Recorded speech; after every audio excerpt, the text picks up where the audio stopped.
Hello guys, welcome to my YouTube channel. आज के इस नए वीडियो में हम फिर देखेंगे, जैसा कि देख रहे थे, रे एंड वेव ऑप्टिक्स। तो प्रीवियस लेक्चर में एक वेव ऑप्टिक्स का क्वेश्चन था, एक रे ऑप्टिक्स का क्वेश्चन था। आज के इस लेक्चर में हम फिर देखेंगे। इसमें आपका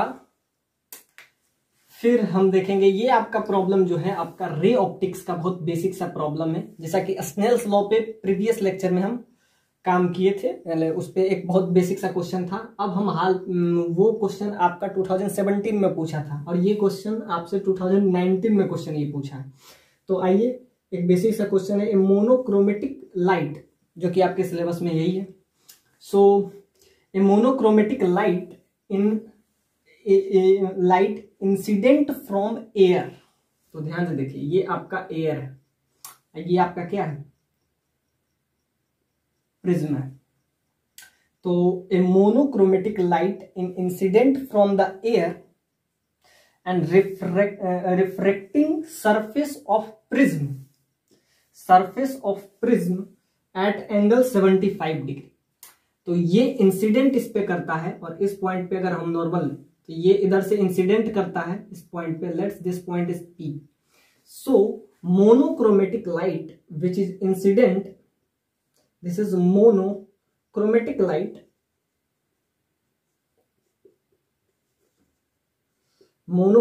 light incident from air refracting surface. तो ये जो सरफेस है वो कौन सा सरफेस है, रिफ्रैक्ट करेगा, यानी कि लाइट अंदर जाएगा। So this is refracting surface.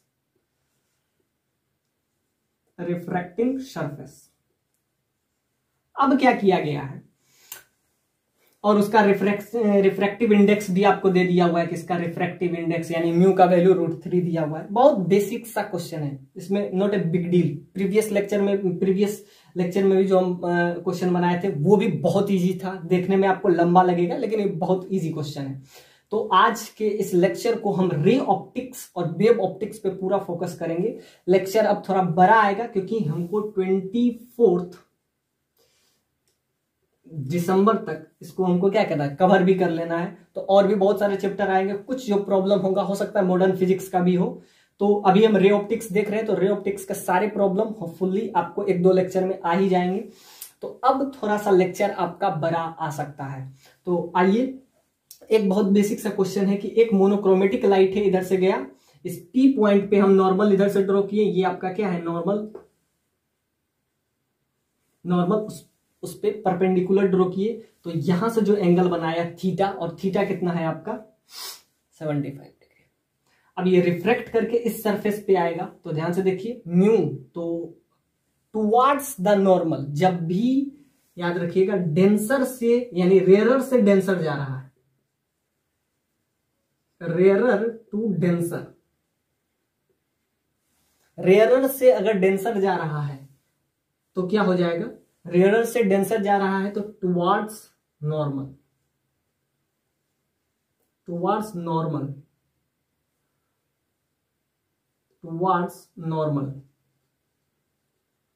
और अगर डेंसर से रेयरर जा रहा है, तो ये हो जाएगा अवे फ्रॉम नॉर्मल।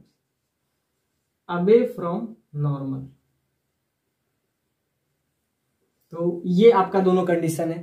तो एक बार टुवर्ड्स द नॉर्मल होगा, एक बार away from normal. So a monochromatic light is incident from air and refracting surface of prism.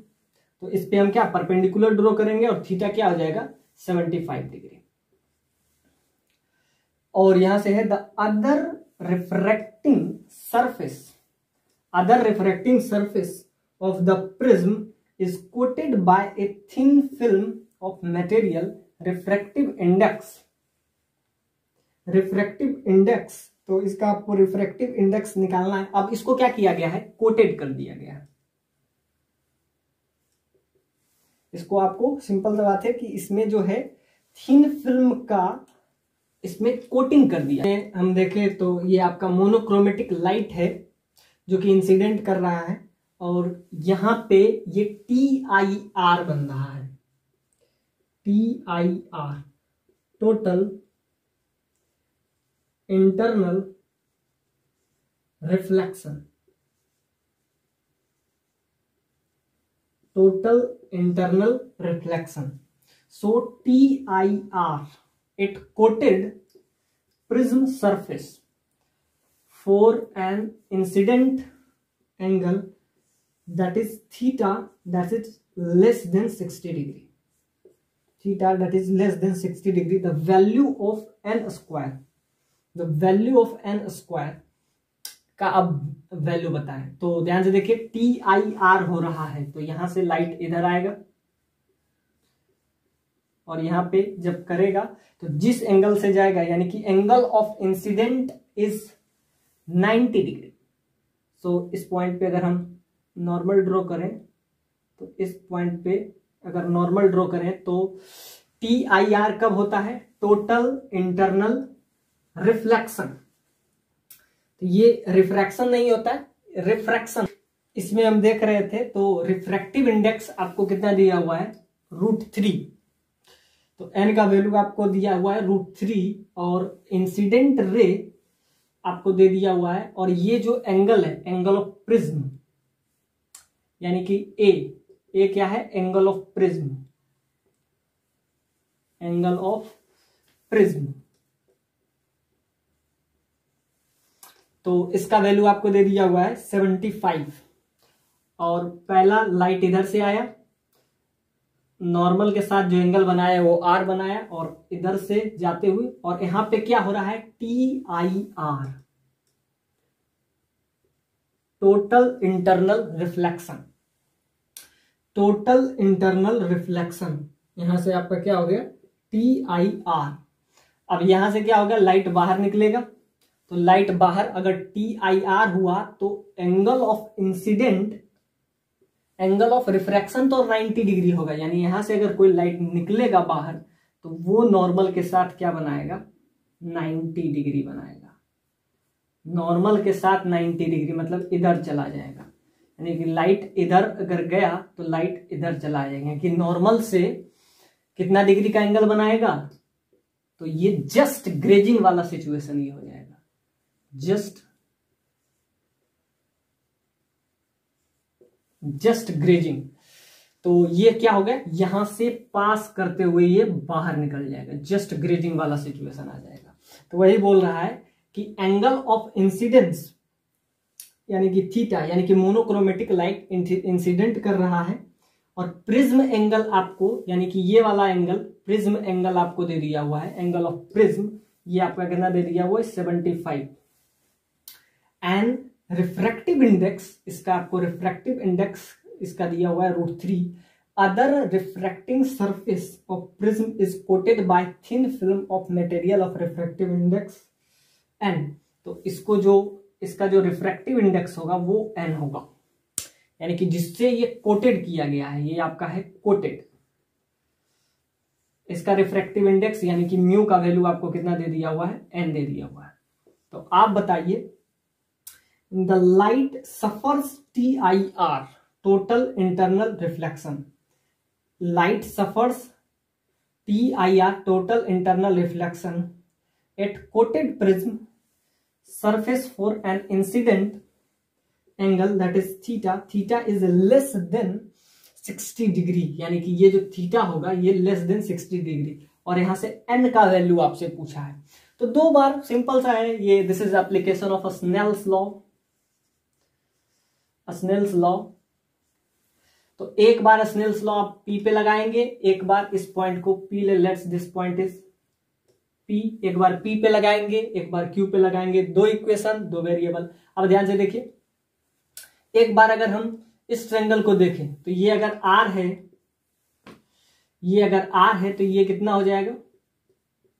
ये आपका हो जाएगा 90 - R, क्योंकि ध्यान से देखिए ये क्या है? एक्चुअली में नॉर्मल है, और ये भी आपका क्या है?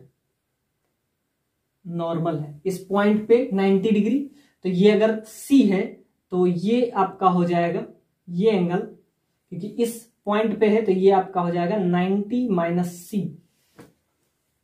तो ध्यान से देखिए, एंगल ऑफ TIR कब होता है? एंगल ऑफ इंसिडेंट, यानी कि एंगल ऑफ इंसिडेंट इतना होना चाहिए कि उसका जो एंगल ऑफ रिफ्लेक्शन होता है वो क्या हो जाता है 90 डिग्री होता है, यानी कि वो 90 डिग्री बनाता है, यानी या तो इधर से चला जाएगा या तो इधर से चला जाएगा, यानी ये लाइट क्या होगा। तो सिंपल सा बात है कि इसका √3 है और इसका रिफ्रैक्टिव इंडेक्स क्या है पता नहीं।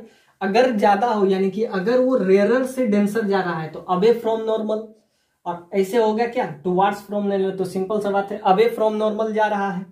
तो यहाँ जस्ट ग्रेजिंग वाला सिचुएशन है, यानी कि angle of incidence for which angle of reflection is 90 degree that is TIR, यानी कि क्रिटिकल एंगल, यानी कि क्रिटिकल एंगल पे, यानी कि आप ध्यान से देखिए थीटा जो है 60 से कम होगा। अब इस बात पे फोकस करें कि theta which is less than 60 degree.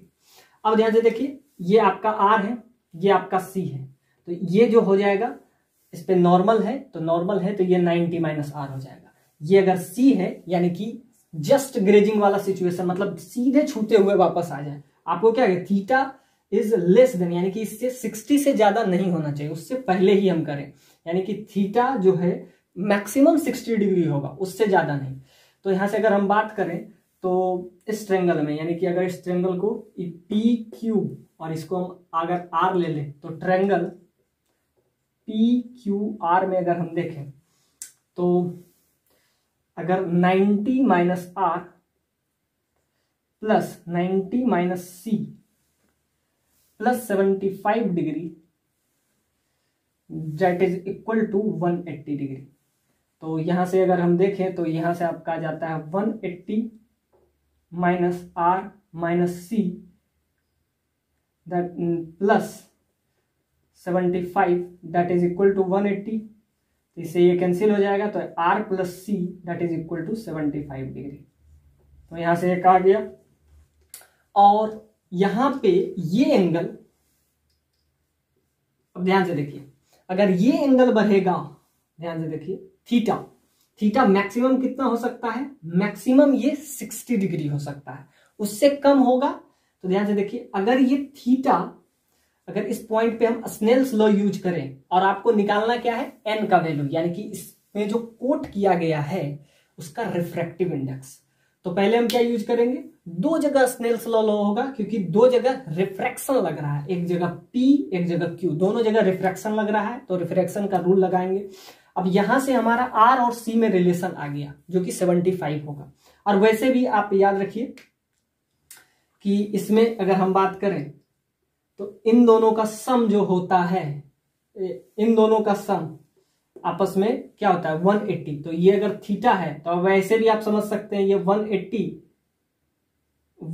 ये दोनों का सम 1 पाई होता है, ये 180 - 70 डिग्री हो जाता है, तो ये आपका हो जाता 105। इन दोनों का सम 180 हो जाता है। तो याद रखिएगा ये R है और ये C है, तो इसको R' ले लीजिए, तो ये इन दोनों का सम आपस में क्या हो जाता है 180 होता है। तो ये अगर 75 है तो 108 है, तो ये अगर 105 होगा तो इन दोनों का सम वैसे भी 75 हो जाएगा। तो जैसे भी आप निकालें, तो यहां पे आपको क्या कह रहा है, थीटा के लिए रिस्ट्रिक्शन है कि वो 60 से ज्यादा नहीं हो सकता है, और उसके बाद आपको n का वैल्यू चाहिए। तो 2 पॉइंट आपको मिल रहा है, एक P पॉइंट मिल रहा है, एक Q पॉइंट, तो दोनों जगह हम क्या यूज करेंगे स्नेल्स लॉ। अब वहां से इक्वेशन आ जाएगा, और अगर देख यूजिंग स्नेल्स लॉ, तो यहां पे अगर हम चेक करें तो यूजिंग स्नेल्स लॉ, अगर हम स्नेल्स लॉ यूज करते हैं किस पॉइंट पे, Q पॉइंट पे, एट पॉइंट Q, अगर स्नेल्स लॉ हमें क्या ये इस पॉइंट पे यूज करते हैं तो हम क्या करेंगे, तो यहां से आपका आ जाएगा साइन थीटा, और एंगल ऑफ इंसिडेंस यहां पे आपका एयर है तो 1, और यहां पे रिफ्रैक्टिव इंडेक्स √3 और साइन R। तो यहां से एक बार हम स्नेल्स लॉ यूज किए तो यहां से आपका रिलेशन आ गया, ये आपका समझिए कि इक्वेशन फर्स्ट। फिर हम यूज करेंगे यूजिंग स्नेल्स लॉ, फिर हम यूज करेंगे, एक बार हम किस पॉइंट पे करेंगे, इस Q पर की, और यहां पे हम using at point using at point P। यहां पे अगर हम स्नेल्स लॉ यूज करते हैं तो यहां से आपका आ जाएगा रिफ्रैक्टिव इंडेक्स आपका क्या है √3, एंगल क्या है sign C,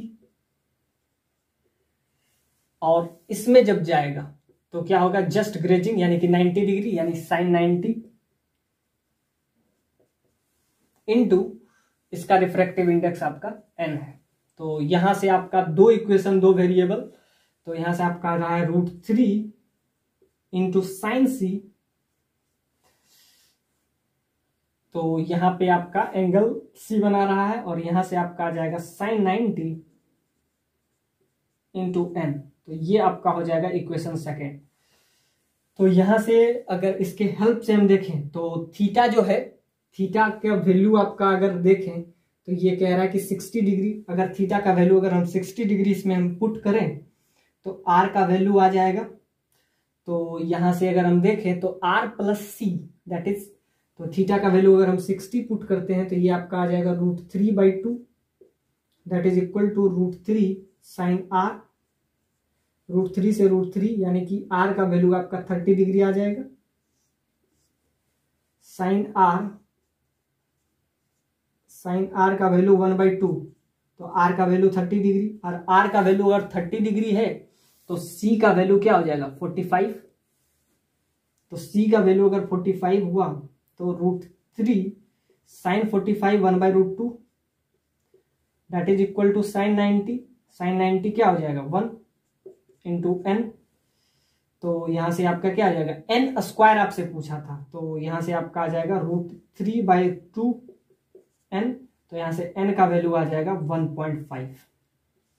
so this is your required answer. So this is basically आप 2 पॉइंट पे क्या लगा लीजिए। अब ध्यान से देखिए, ये हम 60 डिग्री यूज किए, इससे कुछ ना कुछ कम होगा, तो ध्यान से देखिए जब ये वैल्यू थोड़ा सा कम होगा, ये तो फिक्स है, तो अगर ये वैल्यू कम होगा तो R वैल्यू कम हो जाएगा। सिंपल सा बात है कि ये अगर वैल्यू कम हो गया, ये कांस्टेंट है, तो सिंपल सा बात है कि यहां से अगर थीटा कम हुआ तो R भी कम होगा, क्योंकि दोनों एक दूसरे के डायरेक्टली प्रोपोर्शनल है दिख रहा है, तो ये भी कम हो जाएगा। और अगर R कम हुआ तो C क्या हो जाएगा, C इन दोनों का समथिंग कांस्टेंट है, अगर R का वैल्यू सबसे कम हुआ तो C का वैल्यू ज्यादा हो जाएगा, और C का वैल्यू अगर ज्यादा हुआ तो काम हो ही जाएगा। C का वैल्यू कम होगा तब तो TIR नहीं हो पाएगा, क्योंकि TIR क्रिटिकल एंगल पे होता है। TIR हैपेंस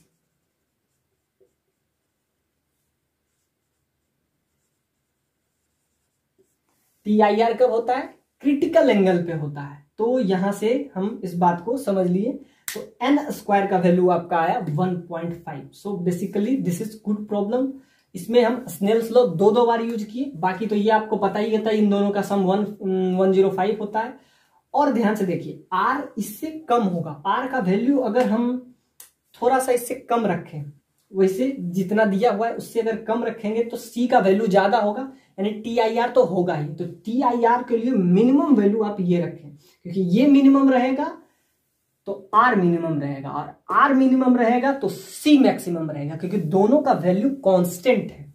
अब ध्यान से देखिए R प्लस C, यहां पे क्या है R plus C that is equal to 75। R का वैल्यू अगर कम हुआ, यानी कि पहले हम क्या करेंगे, theta small theta is less than 60 degree, theta is less than 60, इससे कम नहीं होना चाहिए, यानी कि थीटा सबसे कम हुआ तो क्या हो जाएगा R सबसे कम होगा, और R अगर सबसे कम हुआ तो C सबसे ज्यादा हुआ, यानी क्रिटिकल एंगल से अगर ज्यादा हुआ तब तो TIR होना ही है। TIR happens at the angle critical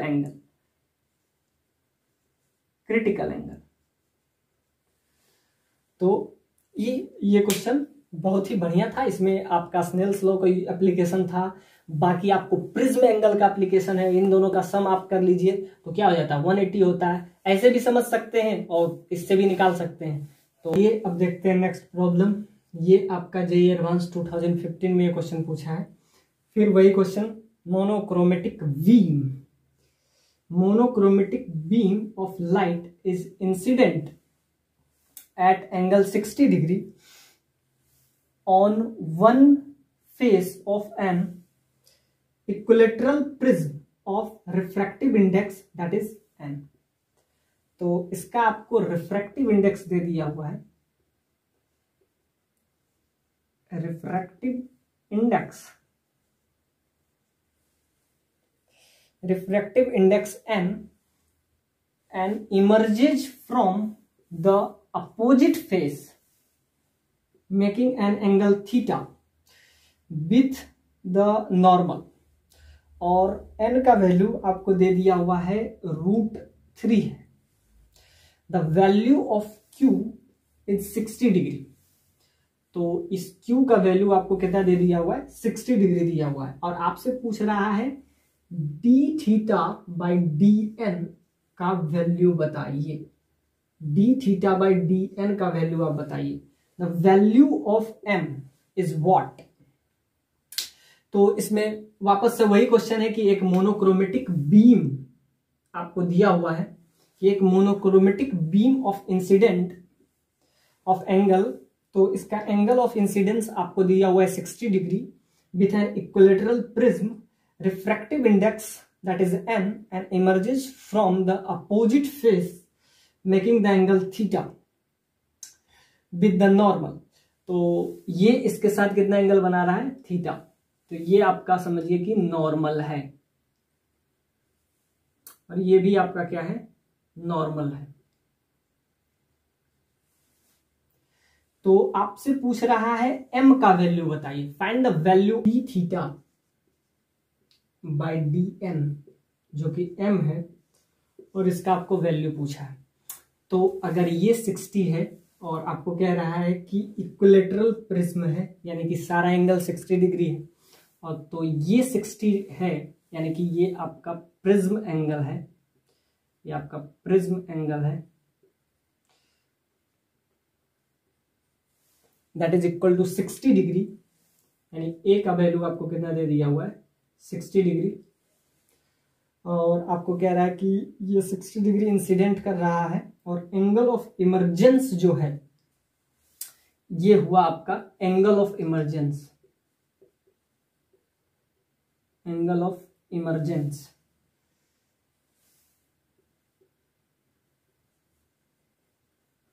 तो एंगल ऑफ इमरजेंस जो है वो आपका थीटा है विथ नॉर्मल, और इसका रिफ्रैक्टिव इंडेक्स आपको √3 दिया हुआ है, और थीटा का वैल्यू 60 डिग्री। तो ये अगर 60 है तो ये आपका ऑफकोर्स 120 हो जाएगा, क्योंकि इन दोनों का सम याद रखिएगा, इसका सम यानी कि प्रिज्म एंगल और ये आपस में जो अपोजिट है, इन दोनों का सम 180 होता है। तो ये 60 है तो 120 हो जाएगा।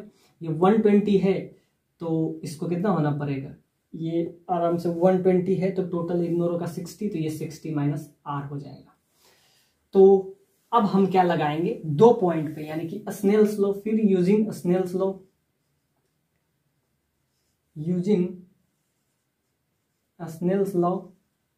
स्नेल्स लॉ 8 पॉइंट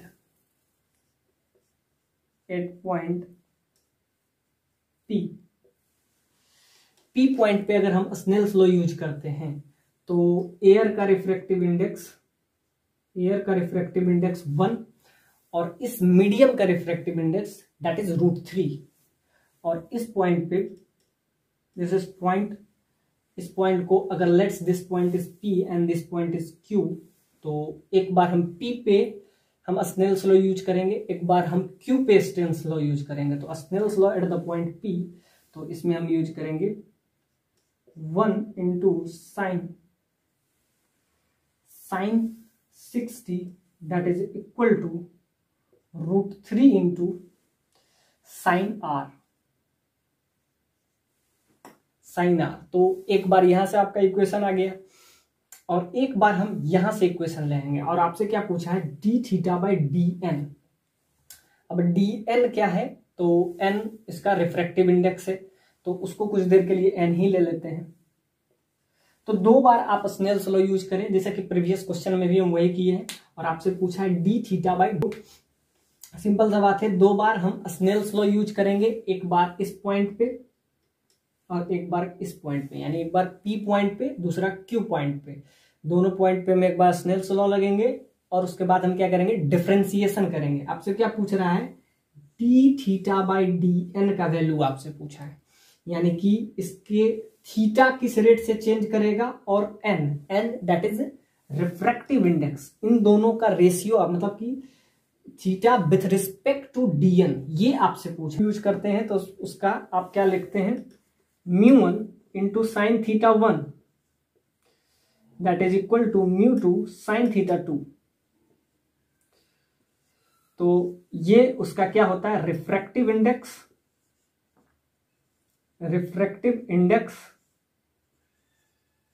ये हो गया एंगल, यानी कि इंसिडेंट एंगल, ये हो जाता है इंसिडेंट एंगल, और ये आपका हो जाएगा रिफ्रैक्टिव इंडेक्स, ये भी आपका है रिफ्रैक्टिव इंडेक्स, और ये भी है एंगल ऑफ रिफ्रैक्शन, ये आपका हो जाएगा एंगल ऑफ रिफ्रैक्शन।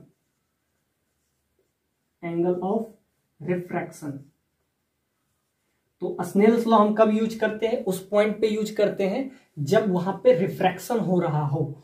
तो पहले उसका आप क्या देखिए, मीडियम देखिए कि किस मीडियम से वो लाइट आ रहा है। तो यहां से जो मीडियम है वो एयर है, एयर का रिफ्रैक्टिव इंडेक्स क्या हो जाता है 1, और वो जो नॉर्मल के साथ एंगल बनाता है, तो वो जो एंगल है एंगल ऑफ इंसिडेंस, तो ये नॉर्मल के साथ ये जो एंगल बनाया ये साइन थीटा, और ये 60 डिग्री का एंगल बनाया, दैट इज इक्वल टू μ2, और यहां से इसका रिफ्रैक्टिव इंडेक्स क्या है, इसका रिफ्रैक्टिव इंडेक्स को let's this refractive index is n, last में इसका हम वैल्यू पुट कर देंगे, और इसका जो एंगल है वो साइन r है। तो अब क्या करेंगे, बोथ साइड डिफरेंशिएशन,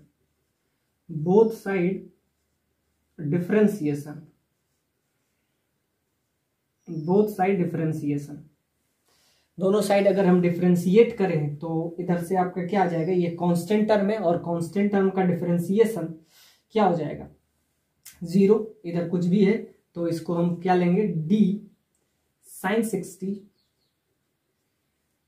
इंटू 1, तो ये कांस्टेंट टर्म है with respect to D N के रिस्पेक्ट में हमको डिफरेंशिएट करना है, तो ये आपका आ जाएगा, तो D N with respect to D N ये आपका 1 हो जाएगा, और साइन थीटा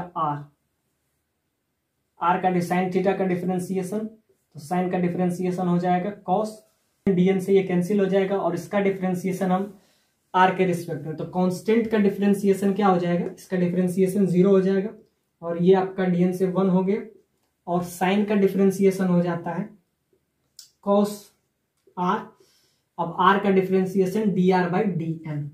तो ये आपका आ गया जब हम स्नेल्स लॉ यूज किए एट पॉइंट पी, फिर हम यूज करेंगे फिर Snell's law at the point Q.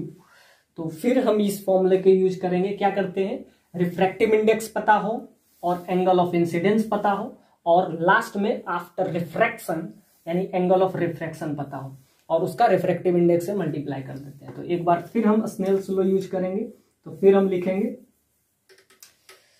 Using Snell's law at point Q point पे अगर हम स्नेल्स लॉ यूज करते हैं, दिस इज पॉइंट क्यू, तो यहां पे आपका हो जाएगा रिफ्रैक्टिव इंडेक्स n, और इसका जो एंगल ऑफ इंसिडेंस है वो साइन 60 माइनस r ये दिखा रहा है, और यहां पे एयर का रिफ्रैक्टिव इंडेक्स 1 है, और एंगल यहां पे बनेगा साइन थीटा। अब फिर हम यूज करेंगे both side differentiation, both side differentiation.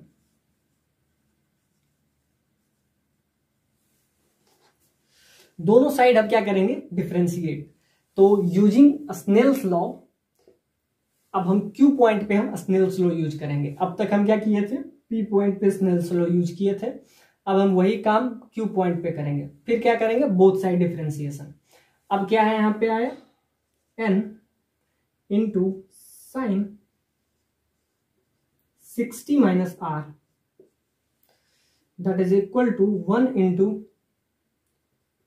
Sign theta. अब दोनों साइड हम क्या करेंगे, डिफरेंशिएशन, बोथ साइड डिफरेंशिएशन।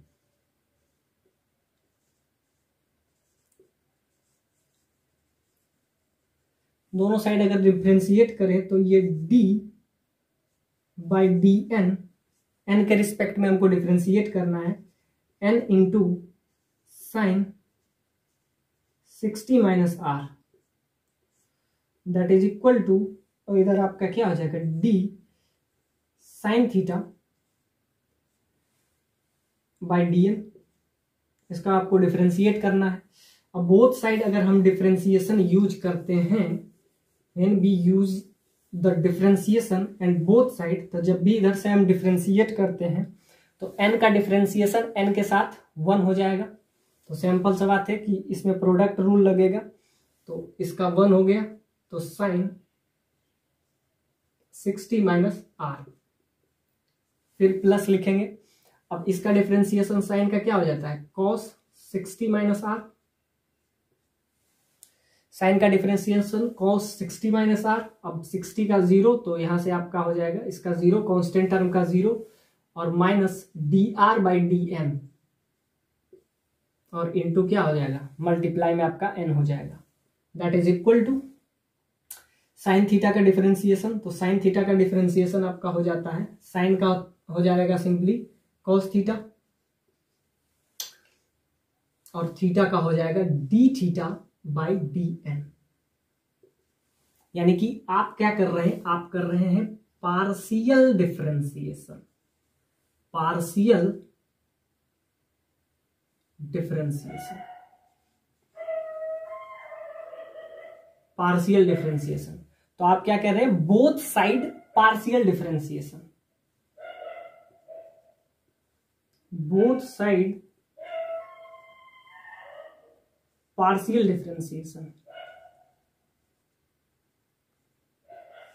दोनों साइड हम क्या कर रहे हैं, पार्शियल डिफरेंशिएशन। तो इधर से आपका आ गया इक्वेशन फर्स्ट से आपका आ गया, जब फर्स्ट वाले को हम डिफरेंशिएट किए तो वहां से आपका क्या आ गया, वहां से आपका ये आ गया था।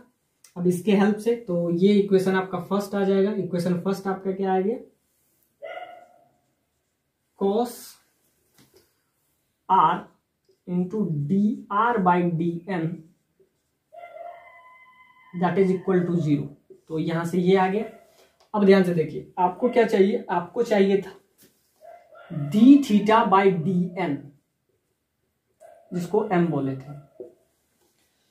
तो यहां तक अगर हम पहुंचे, हम कर क्या रहे हैं, हम कर रहे हैं partial differentiation, we use partial differentiation, partial differentiation. दोनों साइड हम क्या करेंगे, पार्शियल डिफरेंशिएशन यूज करेंगे। तो यहां से अगर आपका देखें तो वैल्यू आपका बहुत क्लियर आ जाएगा इसके हेल्प से। तो यहां से अगर हम देखें तो इसको कंक्लूड करें तो यहां से आपका आ जाएगा sine 60 minus r that is equal to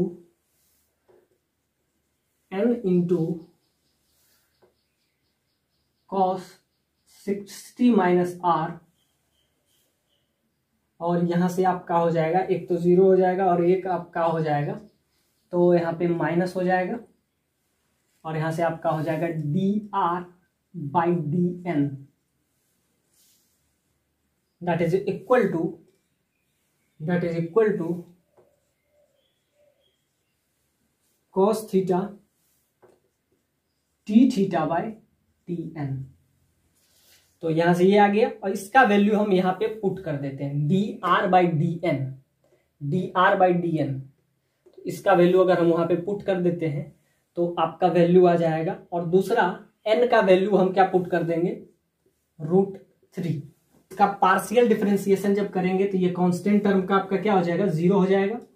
n का करेंगे तो u इंटू वी पे तोड़ेंगे तो यहां से dn/dn ये 1 हो जाएगा। और यहाँ पे आपका साइन r हो जाएगा प्लस साइन का differentiation that is cos r into n। तो यहां से आपका आ जाएगा 0 और ये कैंसिल, तो sine r plus n into cos r। तो ये यहां से आ गया डिफरेंशिएशन। अब बस वैल्यू इसमें पुट कर दीजिए। तो इसमें जब वैल्यू पुट कर देंगे तो साइन r और इसमें हम रख देंगे तो आपको चाहिए d(θ/dn) का वैल्यू। तो इसको अगर हम कंक्लूड आप रख दें, n का वैल्यू √3 रख दें और r का वैल्यू इसमें रख दें कितना, 30 डिग्री। तो आपका आ जाएगा, क्योंकि यहां से अगर हम यूज करें तो फर्स्ट इक्वेशन से तो 1 into sine 60 that is equal to n into यानी n that is √3 sine r। तो यहां से आपका आ जाएगा तो साइन r रहा तो r बराबर आपका आ जाएगा 30 डिग्री। तो r बराबर 30 डिग्री पुट कर दीजिए इस इक्वेशन में। तो इस इक्वेशन में अगर हम पुट कर देते हैं r बराबर 30 डिग्री, तो इस इक्वेशन में यानी इक्वेशन फर्स्ट, इसमें अगर हम यूज कर लेते हैं तो sine 30 that is 1/2 n that is √3 cos 30 यानी कि √3/2 और यहाँ पे आपका क्या आ जाएगा dr/dn। तो dr/dn का वैल्यू बस वहां पे पुट कर देते हैं इस इक्वेशन में। तो यहाँ पे 60 माइनस r और r का वैल्यू 30, तो ये साइन 30 आ जाएगा। Sine 30 that is 1/2 minus n into n आपका क्या हो जाएगा √3 और ये भी 30 cos 30, तो cos 30 आपका हो जाएगा √3/2। ये आपका आ गया। और dr/dn, अब dr/dn का वैल्यू अगर यहां से हम लें तो ये आपका आ जाएगा -1/2 that is equal to 3/2 dr/dn। 2 से 2 कैंसिल, तो यहां से आपका आ जाएगा -1/3 यानी कि dr/dn का वैल्यू -1/3 आ रहा है। तो इसमें पुट कर लेते हैं तो यहां से आपका आ जाएगा -1/3, तो minus minus plus 1/3 that is equal to cos theta. और थीटा का वैल्यू आपको दे दिया हुआ 60 दैट इज √3 यानी कि 60 cos 60 1/2। तो यहां से बच जाएगा θ/tn का वैल्यू। तो यहां से अगर देखें तो ये आपका 1 आ जाएगा, तो यहां से 1 और ये आपका आ जाएगा dθ/dn का वैल्यू सिंपली आ जाएगा 2। सो इसका वैल्यू सिंपली आ जाएगा 2। अब बस इस इक्वेशन में क्या करें, पार्शियल डिफरेंशिएशन करें। पार्शियल डिफरेंशिएशन से एक इक्वेशन ये आ जाएगा। पार्शियल डिफरेंशिएशन एक बार इसका किए तो सिंपल सा बात है, 2 बार आप स्नेल्स लॉ यूज करें, एक बार ये और एक बार आप स्नेल्स लॉ यूज, यानी 2 बार आप स्नेल्स लॉ लगाइए और दोनों बार आप क्या करें, सिंपली डिफरेंशिएट कर दें बोथ साइड। तो both side partial differentiation with respect to n। तो ध्यान से देखिए, एक बार जब आप p पे लगाते हैं, इस p पे लगाते हैं तब ये आपका ये आता है, और जब आप q पे लगाते हैं तब आपका क्या आ जाता है, q पे जब लगाइएगा तो यहां से साइन 60 और इधर थीटा आ जाएगा, यानी कि sine 60 minus r into n that is equal to 1 into sine theta.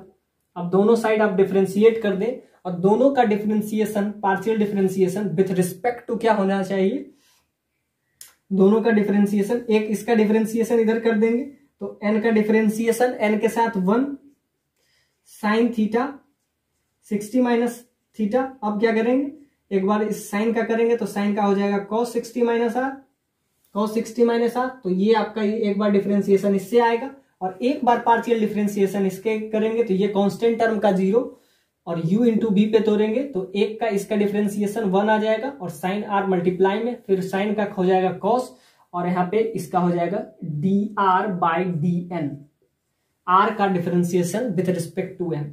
तो एक तो डिफरेंशिएशन यहाँ और एक डिफरेंशिएशन यहाँ, दोनों में हम क्या पुट कर देंगे, ये वैल्यू आप पुट कर दीजिए तो आपका क्या आ जाएगा। बहुत बेसिक सा क्वेश्चन है। So this is good problem which is asked in JEE 2000। आइए अब देखते हैं नेक्स्ट प्रॉब्लम। ये प्रॉब्लम आपको जेईई एडवांस 20 एंड 19 में ये क्वेश्चन पूछा है। बहुत बेसिक सा क्वेश्चन है।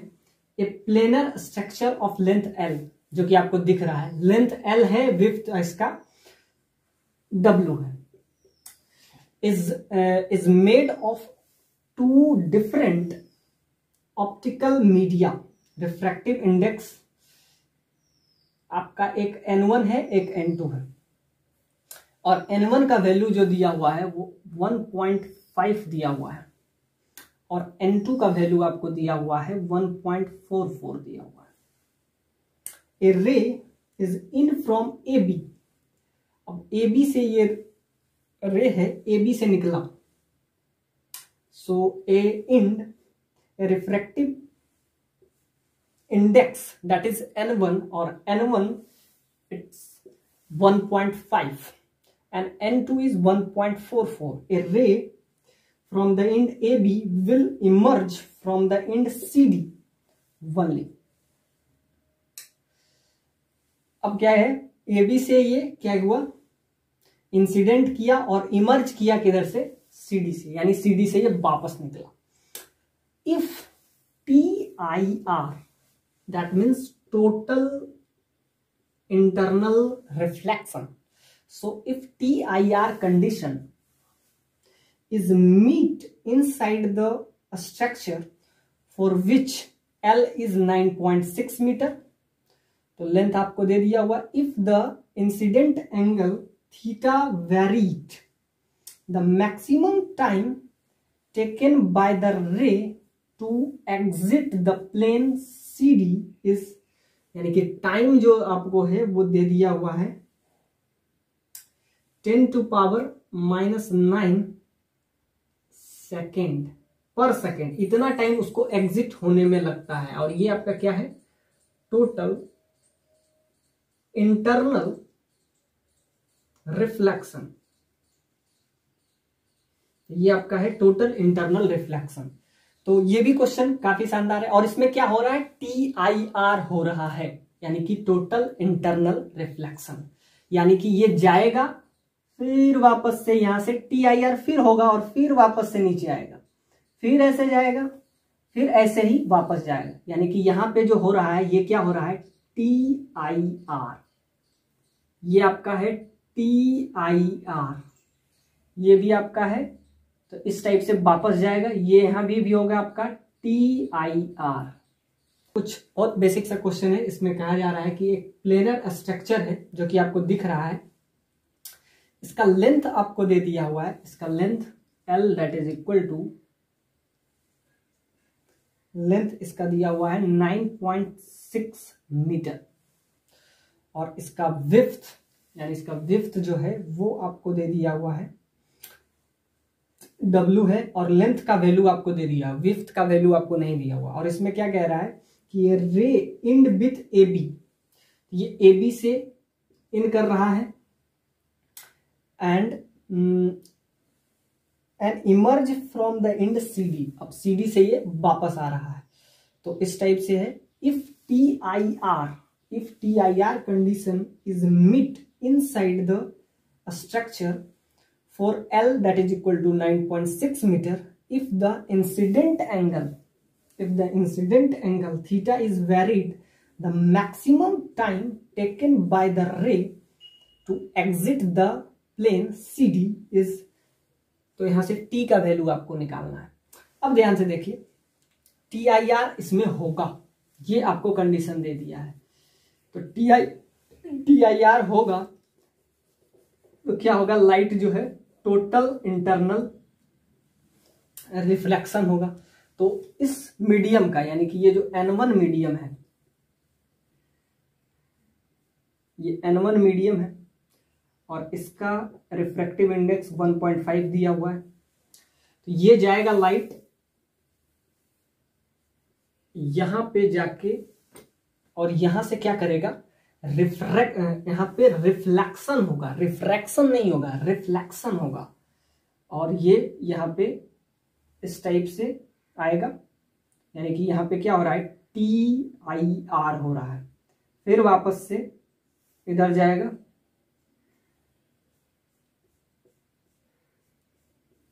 ये TIR फिर यहां भी होगा और फिर वापस बाहर निकल जाएगा।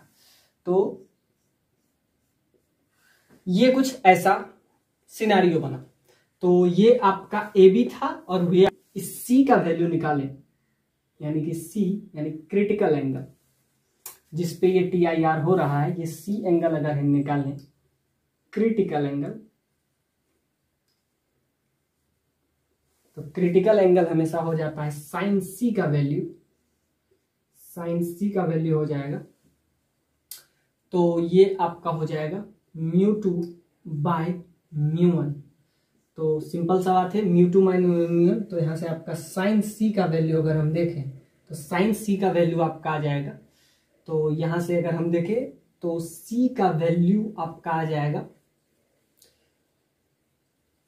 तो यहां से अगर हम C का वैल्यू निकालें, टोटल इंटरनल रिफ्लेक्शन, तो जिस एंगल से ये जाएगा C से जाएगा और C से फिर वापस भी आ जाएगा, तो ये आपका है एंगल C।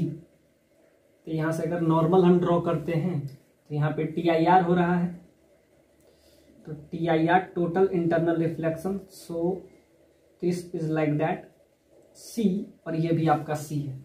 तो यहाँ साइन C का वैल्यू अगर निकालें और ये पॉइंट अगर P है और ये पॉइंट अगर M है और ये पॉइंट आपका N है, तो यहां से अगर हम TIR टोटल इंटरनल रिफ्लेक्शन की बात करें तो साइन C का वैल्यू हो जाएगा μ2/μ1। तो यहां से अगर हम बात करें तो आपका आ जाएगा साइन C का वैल्यू, μ2 का वैल्यू आपका आ जाएगा 1.44 डिवाइडेड बाय 1.550। तो यहां से आपका आ जाएगा साइन C का वैल्यू, तो ये आपका आ जाएगा μ2/μ1। तो यहां से हम देखें तो 1.44 डिवाइडेड बाय 1.5,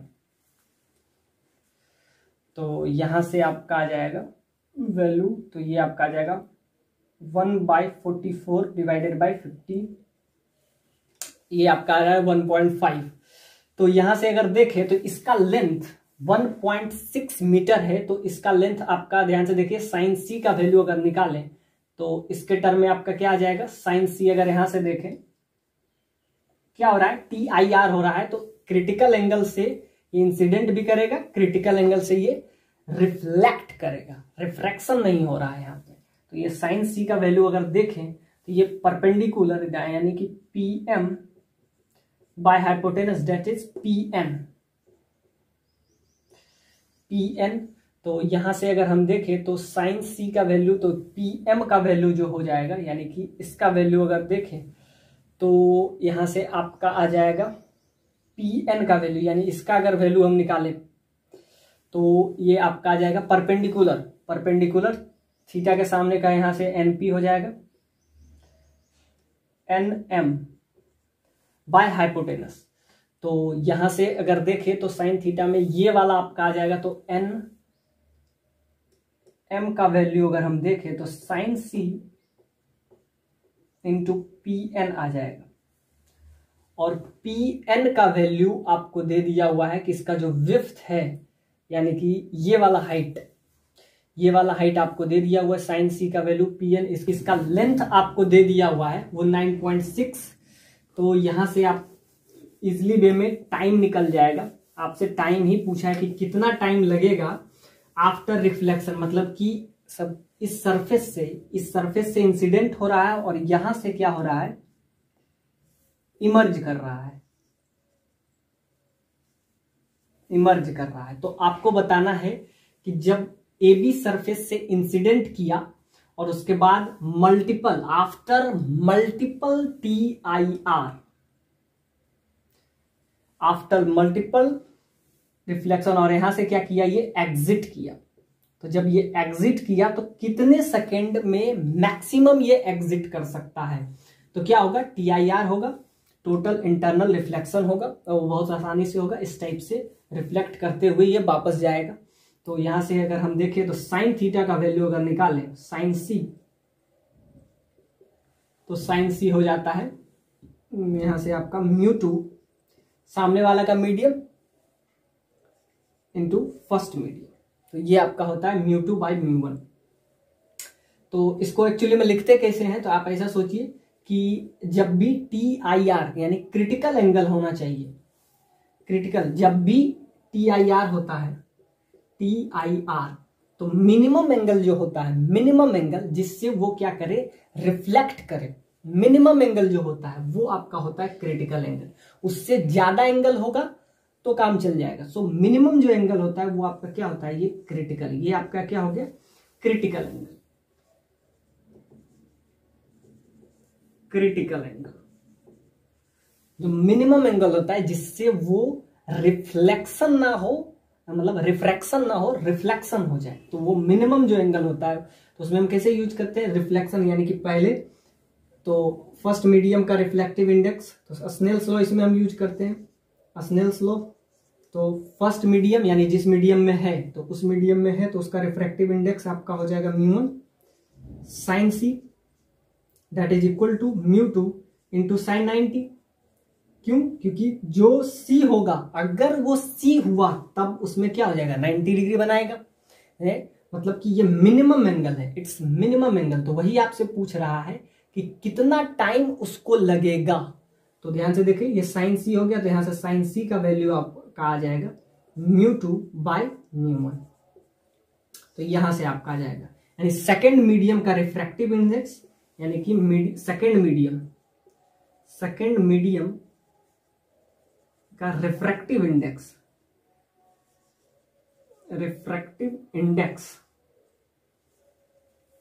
और ये हुआ आपका फर्स्ट मीडियम का रिफ्रैक्टिव इंडेक्स, फर्स्ट मीडियम का रिफ्रैक्टिव इंडेक्स, रिफ्रैक्टिव इंडेक्स। तो ये आपका हो जाएगा, इसको कहते हैं यूजिंग स्नेल्स लॉ। तो मिनिमम जो एंगल होता है वो आपका क्रिटिकल एंगल, उससे ज्यादा भी हो सकता है, लेकिन वो जो मिनिमम एंगल होता है यानी कि सी, जिससे वो TIR करे, यानी कि टोटल इंटरनल रिफ्लेक्शन हो, वो जो मिनिमम एंगल होता है वो आपका क्या हो जाए, मतलब कि रिफ्रैक्ट करे, मतलब कि यहां तक जाए।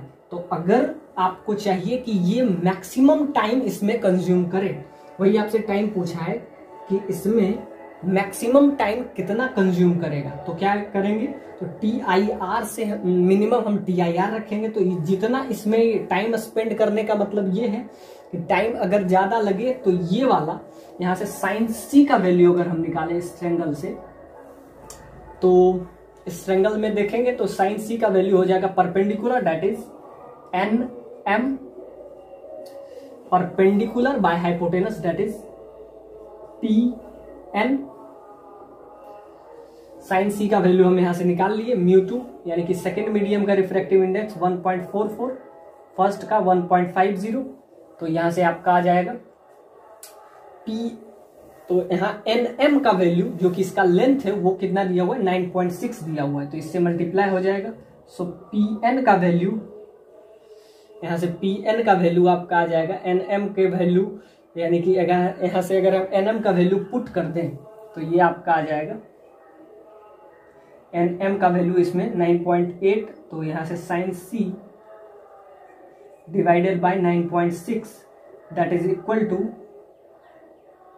1/PN, और यहाँ से PN का वैल्यू आपका आ जाएगा 9.6 इंटू साइन C। तो ये आपका आ जाएगा परपेंडिकुलर बाय हाइपोटेनस PN का वैल्यू, यानी कि ये टोटल इसका हम क्या देख लेते हैं, डिस्टेंस ही देख लेते हैं कि ये डिस्टेंस कितना कवर कर रहा है, और जितना ये डिस्टेंस कवर करेगा, और लाइट में हम देख लेंगे कि लाइट यानी लाइट का स्पीड, यानी स्पीड ऑफ लाइट जो कि c होता है 3 × 10⁻⁻⁴ 8 मीटर पर सेकेंड, या लाइट का स्पीड होता है, लाइट के स्पीड से ये जाएगा। तो हम पहले ये निकालें कि ये डिस्टेंस कितना कवर कर रहा है। ये इसका अगर हम देखें तो इसका जो डिस्टेंस है नॉर्मली तो ये लेंथ एल ही करेगा, लेकिन क्योंकि ये इस मीडियम में है तो इस मीडियम में उसका लेंथ बढ़ जाएगा, क्योंकि वो इस लेंथ को फॉलो कर रहा है। लाइट जो है इस टाइप से उसका जो पाथ है, पाथ ऑफ लाइट, वो लाइट जो है डायरेक्ट एल नहीं हो जाएगा, लेंथ तो एल ही है, लेकिन वो इस मीडियम को फॉलो करते हुए बाहर जाएगा। तब हम निकालेंगे कि उसको मैक्सिमम टाइम कितना लगेगा। मैक्सिमम आपसे पूछा है कि मैक्सिमम टाइम कितना लगेगा, तो सिंपल सा बात है, तो सी का वैल्यू और बढ़ेगा। तो जब सी का वैल्यू, आप ध्यान से देखिए, टोटल TIR के लिए मिनिमम कंडीशन ये है, और इससे ज्यादा ही होना चाहिए। इससे थोड़ा सा ज्यादा होगा तभी तो ये आएगा, वरना ये जस्ट ग्रेजिंग चला जाएगा। तो इससे थोड़ा सा ज्यादा रखेंगे, यानी ये आपका सिचुएशन है। तो यहां से अगर हम बात करें तो 9.6 इंटू साइन सी का वैल्यू अगर यहां से हम पुट कर दें तो यहां से आपका आ जाएगा NM, यानी कि PN का वैल्यू अगर हमको चाहिए तो PN का वैल्यू हो जाएगा, तो PN का वैल्यू यहां से आपका आ जाएगा 9.6 डिवाइडेड बाय PN इधर जाएगा, साइन सी नीचे आ जाएगा। तो यहां से PN का वैल्यू यानी कि ये लेंथ आ जाए, तो ये लेंथ इस टाइप से सेवरल TIR जाएगा, तो PN का वैल्यू यहां से आपका आ जाएगा 9.6, और साइन सी का वैल्यू वहां से आपका आ जाएगा 150 डिवाइडेड बाय 144। तो यहां से ये अप्रोक्सीमेटली अगर हम देखें तो ये आपका आ जाएगा,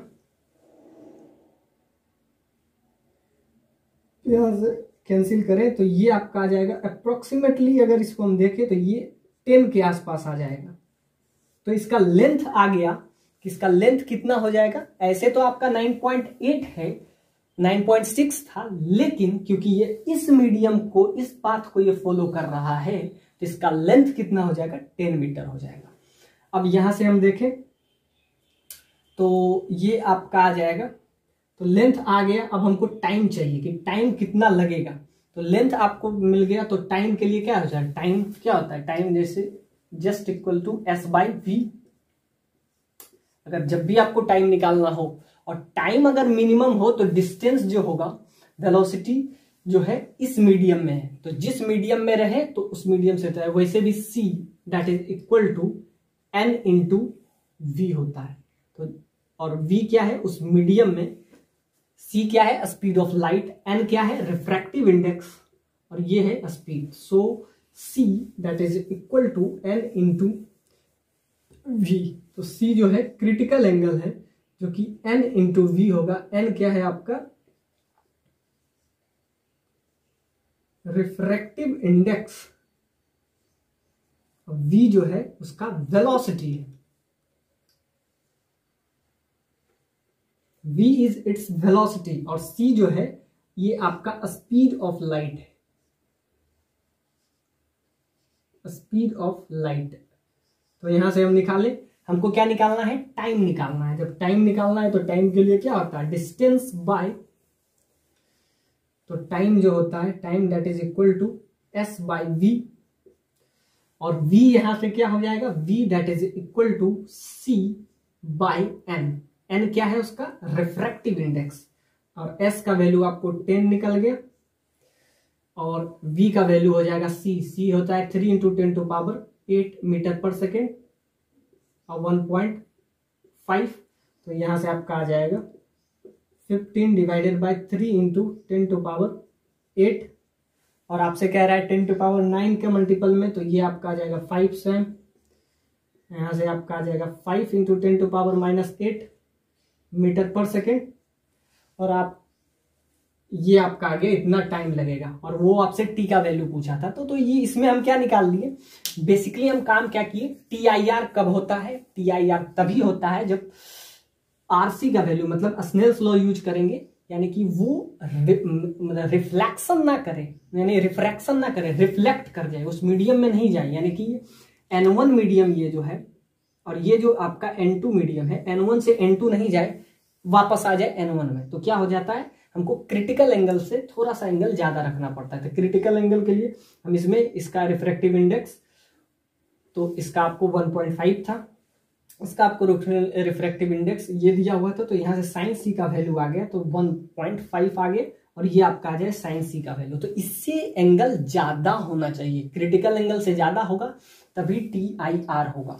अब इस ट्रेंगल को देखें तो इस ट्रेंगल में अगर हम देखें तो ऐसे तो इसका 9.6 मीटर दिया हुआ है, लेकिन लेंथ ये वाला दिया हुआ है, ये वाला हमको ये लेंथ निकालना है। तो यहां से क्या लिखें, साइन थीटा लिखेंगे। साइन थीटा लिखेंगे तो perpendicular that is NM divided by PN, तो NM डिवाइडेड बाय PN। तो यहां से अगर हम PN का वैल्यू निकाल लें, यानी कि ये लेंथ निकाल लें, ये लेंथ अगर हम निकाल लें PN का, तो यहां से आपका PN का लेंथ आ जाएगा एग्जैक्टली 10 आ जाएगा। तो यहां से ऑलमोस्ट 10 के आसपास, इसको अगर इससे कैंसिल करें तो ये आपका आ जाएगा, ये 6 टाइम्स में, यानी कि इसको अगर आप कैंसिल करें तो यहां से 15 टाइम्स में ये कैंसिल, ये आपका ऑलमोस्ट 10 आ जाएगा। और यहां से अब ध्यान देखिए, सी क्या है, स्पीड ऑफ लाइट, ये बराबर क्या होता है, N is refractive index of that medium, जिस मीडियम में ये मूव कर रहा है उसका रिफ्रैक्टिव इंडेक्स आपका एन दिया हुआ है। तो ऐसे तो सी ही होता है लाइट का, लेकिन एन इंटू वी के बराबर। तो यहां से इसका वेलोसिटी क्या हो जाएगा, that's velocity C divided by 1.5, और यहां से आपका आ गया टाइम इतना, यानी कि इतना टाइम लगेगा।